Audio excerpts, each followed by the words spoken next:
The harbor appeared through gray morning mist like a machine too large to understand.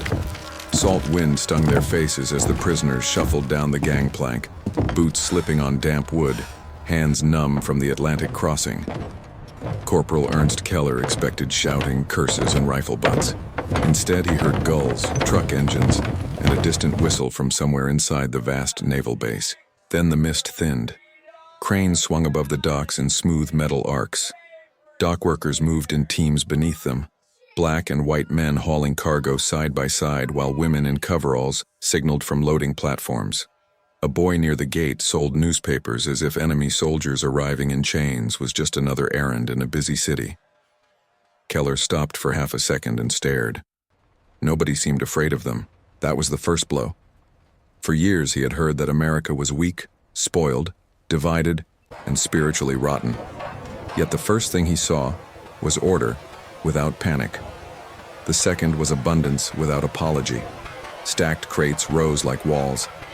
Fuel drums lined the pier in rows so long they faded into the haze.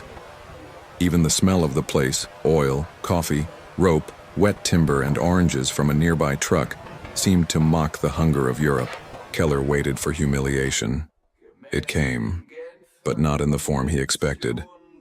Guards searched them, counted them, and marched them into a processing shed where an American officer read camp rules in careful German. Medical treatment would be provided. Mail would be allowed. Religious needs would be respected. The words felt almost insulting. They had been captured by a nation so secure in its power that it could explain mercy like a routine administrative detail. Then came hot food. Bread, beans, meat, and coffee were set in front of men who had crossed an ocean expecting starvation and contempt. Keller kept staring at the tray, certain some hidden cruelty would follow. None came. Outside, engines kept rumbling, cranes kept turning, and the harbor kept working. America did not pause to hate its enemies. It simply processed them. By 1943, that rhythm had become its own weapon. The United States had turned distance into protection and industry into force. Its factories poured out ships, trucks, rifles, uniforms, locomotives, radios, and canned food, in numbers the Axis could barely answer. While Europe burned, America built. While German cities dimmed under blackout rules, American ports glowed all night. Keller began to understand this on the train inland. He expected a sealed boxcar. Instead, the prisoners were placed in passenger coaches with guards at each end. Through cracked curtains, he watched stations, factories, and towns glide past. There were diners, billboards, schoolyards, parked cars, and shelves visible through store windows. At one station, a woman sold sandwiches while children waved at soldiers boarding another train. Life and war shared the same platform. That unsettled him more than barbed wire ever could. In Germany, war had swallowed ordinary life. Here, ordinary life seemed to surround war, absorb it, and continue breathing. The train rolled through industrial districts where smokestacks rose above brick roofs untouched by bombs. At night, the horizon glowed orange from furnaces still burning. Keller watched those lights from the dark coach window and thought of blackout curtains back home. The camp itself only deepened the confusion. Barbed wire ringed the perimeter and guards carried rifles, but the inside looked almost like a planned settlement. Wooden barracks stood in straight rows. Gravel paths cut clean lines between mess halls, bathhouses, storage sheds, and clinics. There were stoves, electric bulbs, and mattresses on each bunk. Keller reached up that first evening and flicked the light switch twice just to see if it would answer again. It did. Morning brought the smaller shocks. Breakfast arrived on schedule. The coffee was thin, but there was enough of it. Bread appeared every day. Soup was hot. The medical hut contained glass cabinets, bandages, and shining metal instruments laid out with orderly care. A recreation room held chessboards, a few books, and a battered piano.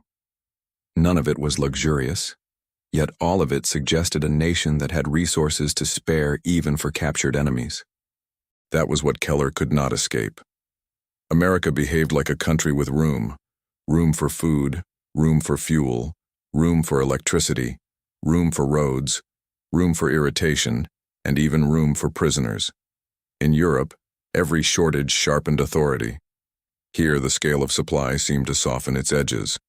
Rules remained strict, but they were enforced with the confidence of people who did not need to prove power every minute. Work details revealed even more. Keller was sent to farms, warehouses, and repair yards beyond the wire. Under a hard southern sun, he saw tractors doing the labor of entire teams. Trucks replaced horse carts. Warehouses held mountains of grain, tools, and machine parts. At one farm, he watched a worker toss away a bruised apple and take another from a wooden crate. That casual waste shocked him more than any lecture ever could. The workers themselves seemed just as strange. They complained openly about wages, weather, rationing, and President Roosevelt. They did it in front of bosses, police, and strangers. Nobody dragged them away. Nobody whispered warnings. Keller had been taught that discipline created strength. Yet this loud, argumentative nation moved with astonishing efficiency. Freight arrived on time. Machines were repaired fast. Meals came regularly. The chaos was only on the surface. On Sundays, another puzzle appeared. Civilian families drove past the camp in polished cars. Children pressed to the windows, and then continued toward church or picnic grounds.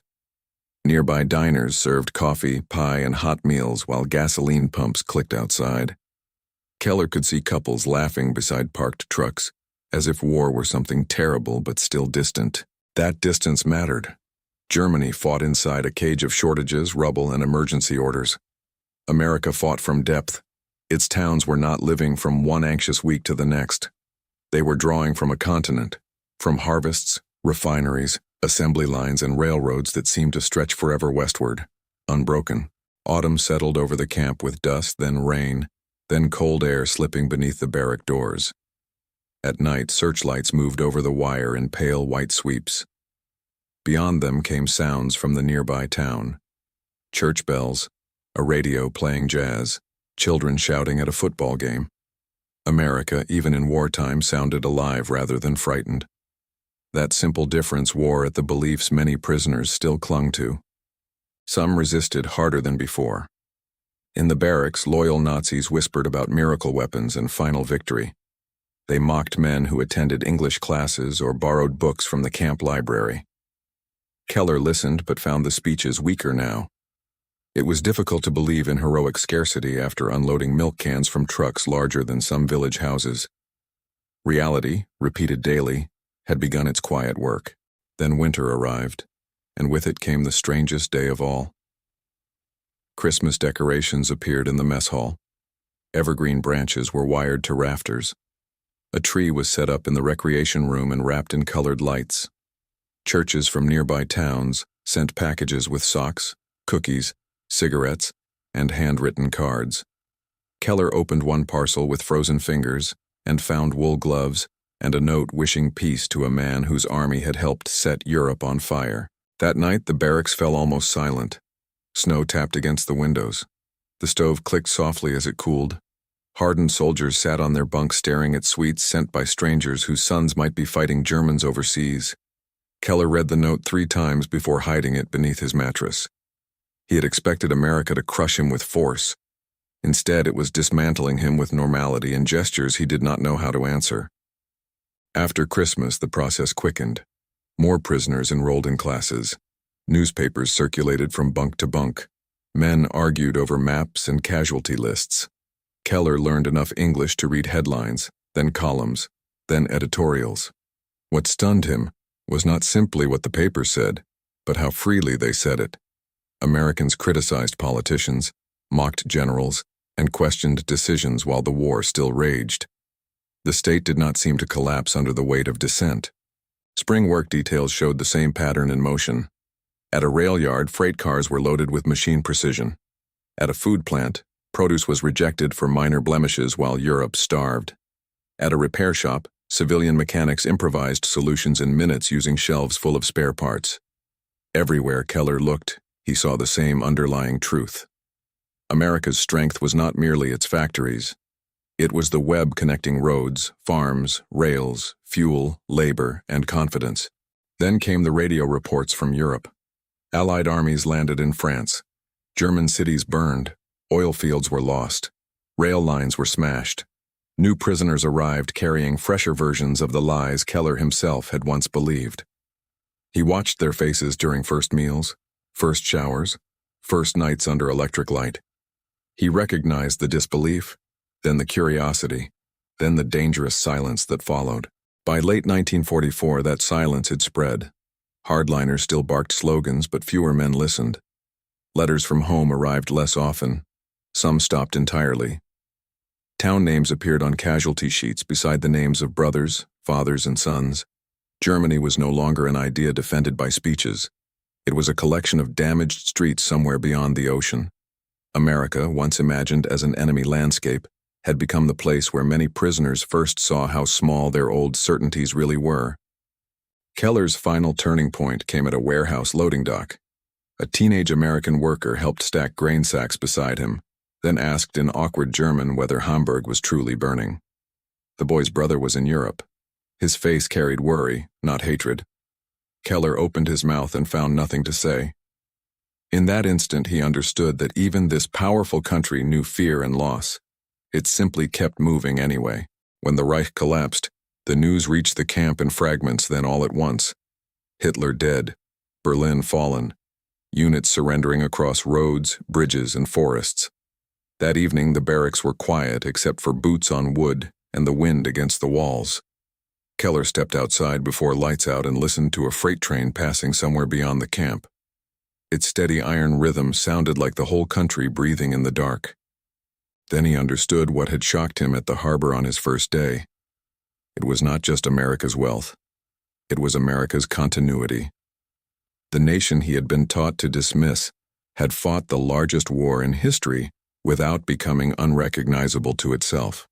It still argued, traded, worshipped, drove, danced, built, and delivered. Its power came from that continuity as much as from steel or oil. Months later, when repatriation finally began, Keller rode east toward the coast through the same fields and towns he had first seen behind cracked curtains. Grain elevators stood over small stations. Gas stations hummed beside roads. Houses held porches, curtains, bicycles, and flower boxes. Everything still stood.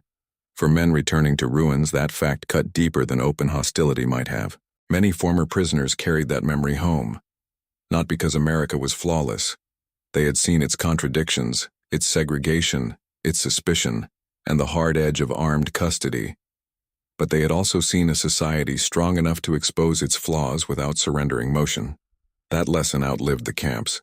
Years later, some would remember the cranes first.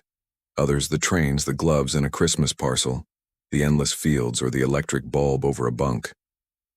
Keller always remembered the dock workers moving under the morning mist while enemy soldiers came ashore and nobody ran. In that ordinary harbor scene, the old illusion had already begun to die. America looked nothing like the myth. That was the most unusual sight of all.